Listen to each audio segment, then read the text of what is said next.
New horror story. I fell in love with something from the other side. I was sitting on the steps outside my campus building when she appeared. A girl so beautiful it almost hurt to look at her.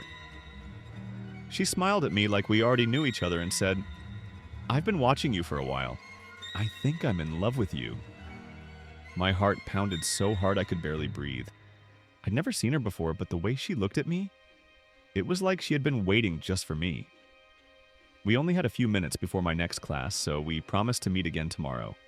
That night, I couldn't stop thinking about her. Every detail replayed in my head.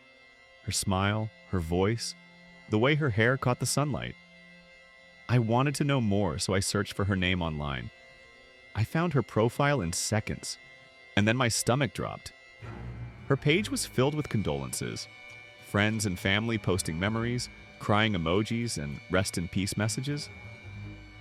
She had died in an accident 3 months ago. At first I thought it was some kind of sick prank, but the more I scrolled, the worse it got. Photos of her funeral, news articles, her face smiling from a framed picture surrounded by candles. I slammed my laptop shut, my pulse thundering in my ears. The silence of the room suddenly felt wrong, too heavy, too expectant. I kept glancing over my shoulder like someone was behind me. When I finally lay down, I heard it, a whisper in the dark. Soft, right next to my ear. "I can't wait for tomorrow." I shot up, turned on every light, searched the entire apartment. Nothing. My phone buzzed on the nightstand. No message, no call. Just the screen flickering with static like an old TV.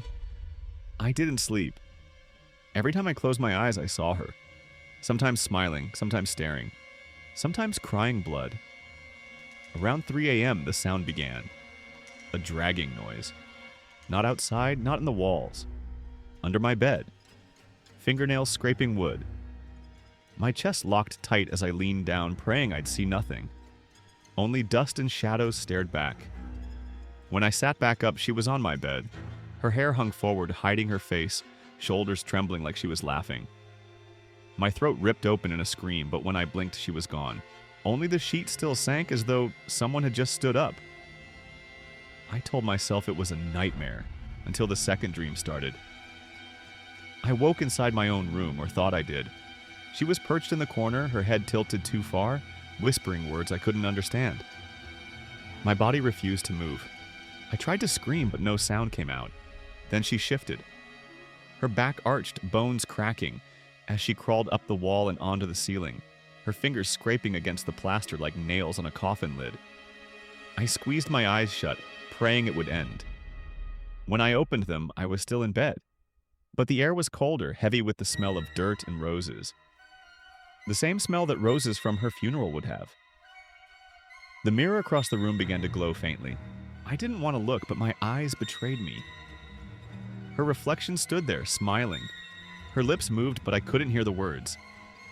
My ears rang, blood rushing in my head. I whispered, "You're not real." Her smile widened, and then, in my own voice, she whispered back, "You're awake, aren't you? Then open your eyes." I blinked, and she was standing right behind me, her hands gripping my shoulders. That was a year ago. I don't live in that city anymore. I don't go to that school. I left everything behind and started over somewhere far away. I don't tell people this story, not really. They'd never believe me anyway, but sometimes, late at night, I think about her. I still don't know what she was. A ghost, a hallucination, a curse? And maybe I don't want to know, because some mysteries are better left unsolved. Thank you for listening. If you really like the story, please don't forget to hit the like button and subscribe for more daily horror stories. Thanks.